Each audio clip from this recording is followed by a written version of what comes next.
السلام عليكم ورحمة الله تعالى وبركاته. أقسم بالله العظيم إني طلعت على الفيديو هذا وأنا خازي، مستحي إني أطلع أقول لكم إيش الذي حصل. حصلت حاجة لا ترضي لا الله ولا رسوله. حصل شيء يهز عرش الرحمن، يهز عرش الرحمن. أقسم بالله يا رجال إني أول ما سمعت المجبر سنب شعري وانا اصلع، شعري سنب وانا اصلع، ما في ولا شعره، يعني حسيت بضيق، كتمه داخلي، يعني معصيه لا حول ولا قوه الا بالله. انا جالس مخزن، واحد من الخبراء قال لي انت داري موقع؟ قلت له صلي على النبي خلينا اخزن موقع شيء. قال لي رجال تزوج برجال. قلت له فين هذا؟ في فرنسا، في امريكا؟ قال لي في اليمن، وبالذات في محافظة الحديدة، في منطقة اسمها المعرس او مديرية المعرس. سمعته سنبت، يعني معصية عظمى، بالذات في اليمن. الشعب اليمني معروف عليه بالحشمة، معروف عليه بأخلاقه ورجولته وشهامته. قلت هذا ما شو ممكن، يعني صح انه به فاسدين، لكن انه يعني يعصي الله لهذه الدرجة. قال لي واقسم برب الكعبة انه الموضوع كيت. وهي وراني فيديو، شاهدوا الفيديو ذي.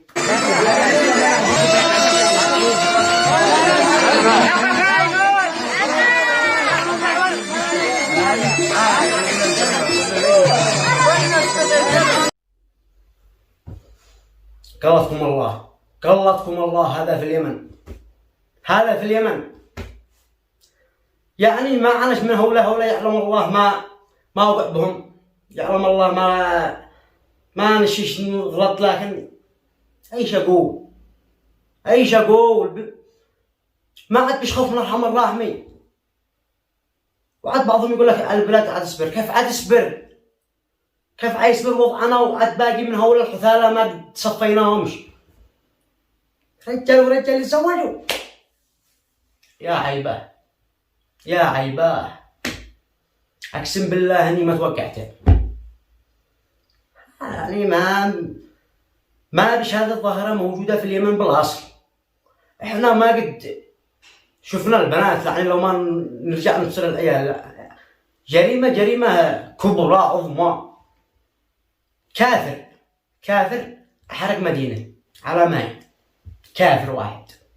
كان في مدينة زمان معروف عليها انهم يعني رجالها صالحون ونسائها صالحات، يعني المدينة هذه كلهم يمشوا الطريق سمح في سمح، لا بيلفوا ولا بيدوروا، يصلوا ويزكوا يعني مؤمنين صح. فتخيل هذه المدينة كافر واحد. ايش فعل كافر هذا؟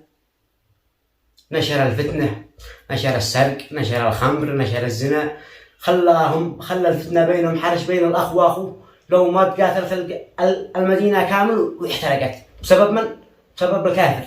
هو كافر، ما بنقول لكش عليه إنه مسلم ولا ذي، كافر أحرق مدينة كامل، كافر.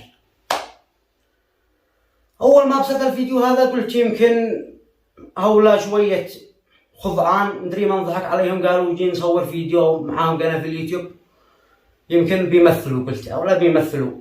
قال لي والله ما بيمثلوا حاجة، بصر شيخ مديرية المعرس بيتكلم عليهم. شاهدوا الفيديو معي حق الشيخ حق مديرية المعرس. بسم الله الرحمن الرحيم. نقف نحن أبناء مدينة المعرس هنا هذا الموقف، وكل الأحرار من أبناء هذا اليمن نطالب وندين الجريمة المنتهكة لحدود الله، الزواج بالرجل في هذه. قالتكم الله، هذا في اليمن، في أرض الإيمان، في أرض الحكمة. أنتم أحفاد الأوس والخزرج، أنتم من سجد النبي حمدا لله حين أسلمتم برسالة واحدة. يخرج مننا عاهة، مش عاهة بس. في أمريكا وفرنسا مؤسسين الماسونية بنفسهم بذاتهم، الذي أسسوا الماسونية والذي فعلوا حاجة اسمها مثلي، بالرغم من ما فيش حاجة اسمها مثلي. أرحم الراحمين قد قال ذكر، خلقنا ذكر وأنثى، يعني ذكر يتزوج أنثى نخلف ذي مودة، جعل بيننا مودة بين الذكر والأنثى. لكن ما رحم الراحمين ما قالش إن موجود جنس ثالث. قوم لوط أرحم الراحمين أهلكهم، قوم لوط، ومن تهيأ لهم شيطان، الشيطان تهيأ، وده رحم الراحمين زالهم وعذبهم عذاب في الأخير في أمريكا وإسرائيل وفرنسا والدول التي بتشجع المثلية. والله ما قد سمعت مثلي تزوج بمثلي، يعني رجال تزوج برجال، وهم من أسسوا المثلية، الذي أسسوا الألوان، علم الألوان. هل قد رجال تزوج رجال؟ يعني قدك مفضوح، مدري من لعبك وانت جاهل ترجع تعلن هذا بالعلن يا جماعة الخير أنا قد أنتم دارين. كيف الخبر هذا؟ كيف حصل هذا في اليمن في محافظة الحديدة؟ أنا اطمت في راسي، ما قدرت أخزن مع التلقات، امتغرت اشتغرت، كرهت عيشتي. أنا أول ما سمعت المجبر هذا خلاص طفحت، حاجة لا ترضي الله ولا رسوله. قلت يمكن سبب الحرب في اليمن وسبب العدوان وسبب الأزمة التي حصلت في اليمن هولة.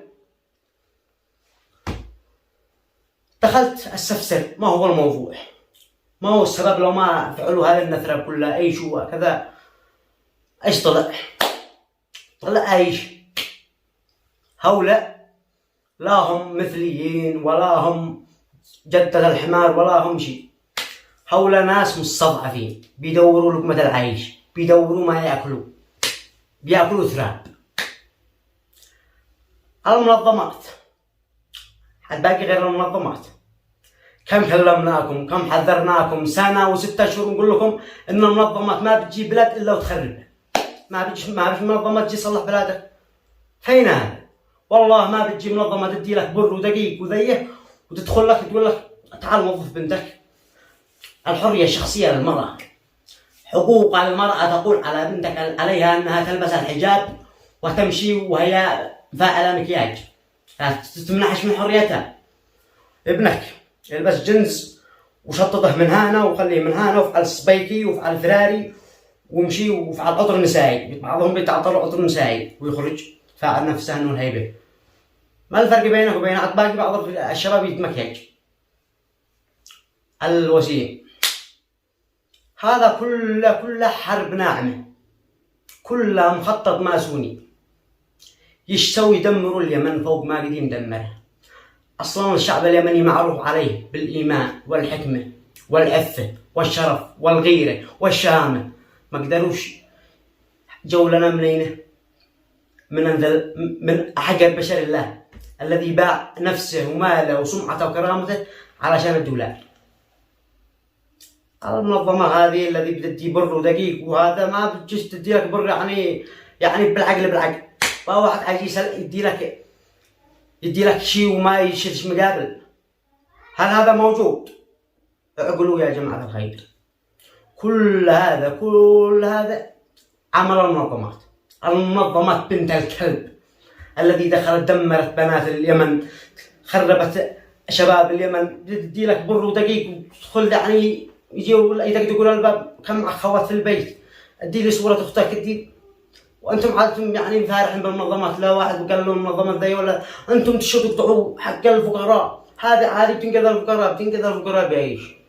يا اخوتي اعقلوا، اقسم بالله انهم بدوا كيس دقيق ويخرجوه مثلي ومثلوث. هذا كل الذي حصل في الحديدة كونتها من المنظمة بنت الحرام، المنظمات العالمية التي تجي علشان تسعف الأطفال تنقذهم من مجاعة الجوع. بعض الناس خلاص يلاقي مع سلة غذائية يبطل يشتغل، هم زارع بيزرع وهذا علشان يطلع الثمار بطل الزراعة. يا أخي أنا ليش أزرع؟ أجلس لي في البيت وأسجل اسمي واسم ابني واسم بنتي والسلم حالة 2 أسابيع وأخزن وأكيف وصلى الله وسلم، ما عاد بش داعي. خلوا المزارعين يبطلوا يزرعوا. خلوا المواطن الجائع يزيد جشع وطمع الذي هو فقراء.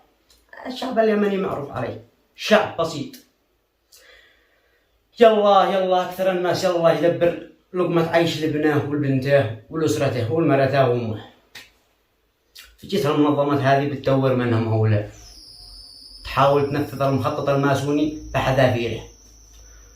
جت الحديدة أخوتنا معروف عليهم أن عندهم الجوع، يعني ظاهرة الفقر في الحديدة بشكل كبير، يعني ما يعادل نص سكان الحديدة فقراء بيدوروا لقمة العيش ما لقوش لقمة العيش. فجت بنت الملعونة المنظمة التي تعطيك البر والدقيق،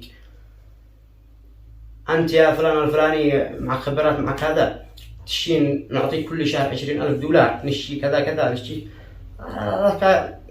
بيقع له بالشهر 2000 ريال، يعني يمكن يوفرها عند الكريمي ولا بعض الأحيان ما بيقع له 2000 دولار بطنها طنة. خلاص قلب اسمه من جوع إلى جوعية على طول. سعى الله ما توفى الجنبية، باع نفسه وباع ماله من الجوع. قالوا يلا ايش رايكم نفعل لك عرس انت وصاحبك، انتم الاثنين مناسبين لبعض ما شاء الله، يعني انتم الاثنين متناسقين، هتكونوا اسره سعيده، وانتم عليكم انكم تفعلوا عرس، ونحن سوف ندعمكم بالمال والدولارات وحنفعل لكم عرس حنطلنا نسبع به القاصي والداني. انا رجال، كان يقول انا رجال، وهذا اخي خليك انت متخلف. الناس كتوصلوا للقمر، هذه يعني حاجة طبيعية، رجال يتزوج برجال، تتعاونوا فيما بينكم البين، تتبادلوا بالمعلومات. خليك يا أخي ثقافي واضح ثقافي، يعني حلال وحلال. العلم لا حياء في الدين ولا صدق شو ولا فلان الفلاني يخلوه يلحد صميم بزلطهم، يخلوه يلحد.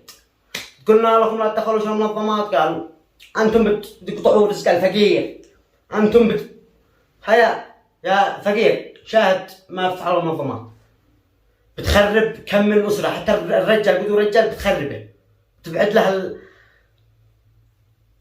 له القوامات، تركب له دينامو. ما فيش حاجه والله العظيم، ما فيش. الظاهرة هذه ما هيش موجودة في اليمن، ظاهرة القوم لوط ما هيش موجودة في اليمن من حين ما أعرف نفسي. ما قد بصرت يعني رجال يتزوج، قد بصرته كلب يتزوج بكلب، خنزير يتزوج، الخنزير معروف عليه إنه أدية حيوان، هاك الشاة وخنزير يتزوج بخنزير أو يفعل أي حاجة مع الخنزير. قدوم حيوانات وما بيفعلوا وش الذي بتفعلوه أنتم يا أحقر بشر خلق الله، عليكم لعنة الله. اشتروكم طبعا، أضمنكم الجماعة هؤلاء الزيالوان الشواذ على قولتهم، قد مسكوهم، ورسالتي للجهات المختصة أن هؤلاء يتعاقبوا عقاب لو ما يبصروا ما حريوة، الذي قد الله يمكن الله يرحمه ولا يبصر السجن جنة، عذبوهم هؤلاء. هذا باع شرفه، باع نفسه علشان دولارات، يساعد الماسونية بتنفيذ المخططات الذي بيخططوها لإفساد الأمة العربية. أي شو هذه حرب ناعمة. إن دخلنا قلنا حرب ناعمة يا أخي، أنت حوثي يا أخي، خلينا من السياسة، خلي السياسة على جنب، ما علينا من السياسة، لا أنا حوثي ولا إصلاحي ولا مؤتمري ولا عفاشي ولا جدة أمي، خلينا من هؤلاء كلهم، لا أنا مفتجع لا من هذا ولا من هذا، والله ما افتجع إلا من الذي خلقني أرحم الراحمين. يعني قد بيقول لك الرسول صلى الله عليه وسلم قال إنك تهتم الكعبة على حجر أهون من أنك تزني بولد. تخيل الكعبة الذي هي قبلة المسلمين، المكان المقدس الذي فيها تغتفر جميع الذنوب والمعاصي، الذي فيها نقرب إلى الله. يعني قد بيقول لك الرسول تهتم على حجر أهون بأنك تزني بولد. أقل هذا يجو حربنا عنا باين من بعيد، حتى وين يعني موجود يعني ظاهرة الشواتر والسمع والتماسيح، صح اني موجودة لكن ما قد بصرت تمسح تزوج بتمساح. غير هذا حضر باز شيء يدق نفسه زري مجبر فاضي يعني صعنه تافه ونبله هين وحقير كلهم فيه، لكن ما يوصلوش للمرحلة هذه. لا لا لا لا لا لا, هذه مخطط مرسوم. هذا مخطط مرسوم مبني بناء مسلح من الأساس حتى الطيرمانة.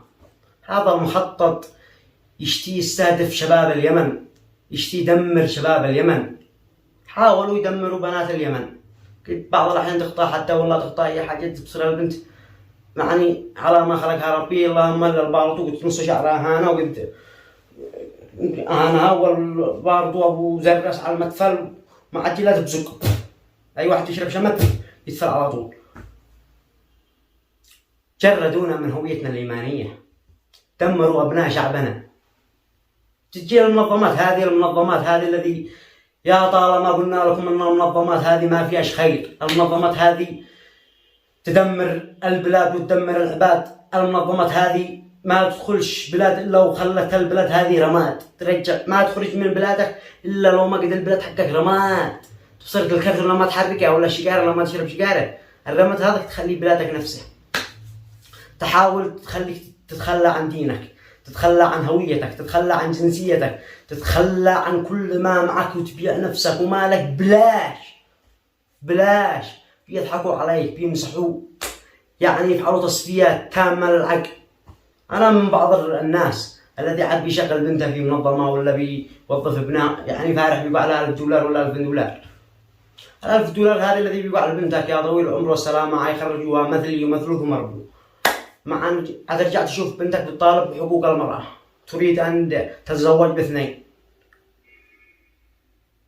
الشعب اليمني معروف بالعفة، معروف بالكرامة، يعني عندنا الشرف غالي. أغلى ما نملكه إحنا، أغلى كنز يملكها المواطن اليمني أو أي شخص من أبناء اليمن هي كرامته وشرفه. بعض الناس يموت علشان كرامته، يسيل الدم لا تحت الركب علشان الكرامة. أي واحد يشيل بنته ولا ابنه يشتغلوا مع المنظمة فوالله لا تزعلش على الكلمة هذه التي أقولها. أنت إنسان ديوث. لا تقول ليش إحنا بنتحضر ولا أنا عدني جاهل ولا عدني إحنا متخلفين ولا كلمة. المنظمات باينة بتفعل، بتخرج لك جيل فاسق، جيل ديوث، جيل لا مبادئ، لا أخلاق، لا شرف، لا كرامة، لا هوية إيمانية. ما باقي يا جماعة الخير. إحنا أكثر الناس بيموتوا برد هذه الأيام، بيدور لابنه ولا المرته بطانية. بعض الناس بيدوروا ما يأكلوا، بعض الناس بيدور لقمة عيشه، بعض الناس بيدور شقة يسكن ابنه ومرته وجاله. وانتم فارحين التحضر الماجستيري، التحضر الذي وصلنا للقمر. قلدوا الغرب في الاقتصاد، قلدوا الغرب في التجارة، قلدوا الغرب في حاجات استفادوا منها. قلد الغرب في معروف. ألا وعلى عليك لعنة الله تلعنك من اليوم إلى يوم الدين. أي واحد من تبع زي ألوان ولا تبع منظمة عليك لعنة الله.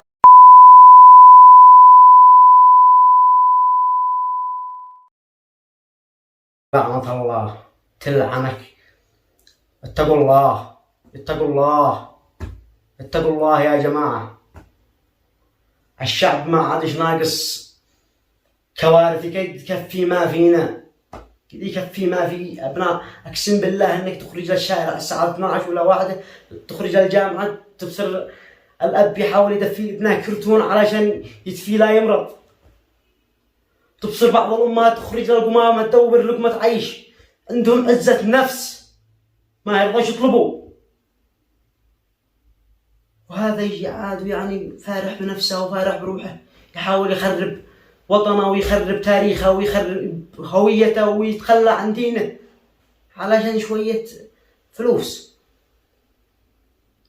أين عسر من عذاب ربي وين عسر من عذاب ربي يا عدو الله، يا عدو الأمة الإسلامية. رجال ورجع. لا الماسونية بنفسها ما فعل هذا القرار. إبليس أسلم يمكن أول ما سمع خبر هذا أسلم، تاب إلى الله. ما بفكرش إبليس هذا تفكير واحد ابن حرام، واحد الذي يصفق، هذا الذي يصفقوا عليكم لعنة الله على من صور وعلى من لبسكم وعلى من مكيشكم وعلى من شجعكم وعلى من. لكن نوكل أمرنا لله. هؤلاء دمروا بلادنا، خربوا بلادنا. يمكن الذنوب التي بتحصل في بلادنا بسبب هؤلاء الديث الذي باع نفسه وماله وأرضه علشان دولار. ونشكر دولتنا حين القول القبض على هؤلاء أحفاد الماسونية، رضعوا من إبليس هؤلاء يا الكلب. أشكركم، ورسالتي لكم مرة أخرى: عذبوهم، طعنوهم، بغروهم، دكموهم، ردوهم، زحوقوهم، اطحنوهم، اشربوهم، علقوهم، بغروهم، لطموهم، حرقوهم. حرقهم يجوز، هؤلاء حرقهم يجوز. هؤلاء كسروا الحائط، خرجوا من خارج الكرة الأرضية. عيبة يا عيبة، خسارة فيهم انهم ما اعتقدش انهم يمنيين ولا هذا ولد يمكن في امريكا او رضع من زانية. هذا شكله ماشيش انا غلط ولا شيء، اتلفظ بالفظ بذيئة، لكن ايش هذا الذي بيحصل. وما نشيش أطول عليكم بالكلام، والسلام عليكم ورحمة الله تعالى وبركاته. أخوكم الفنان رافض العقبي.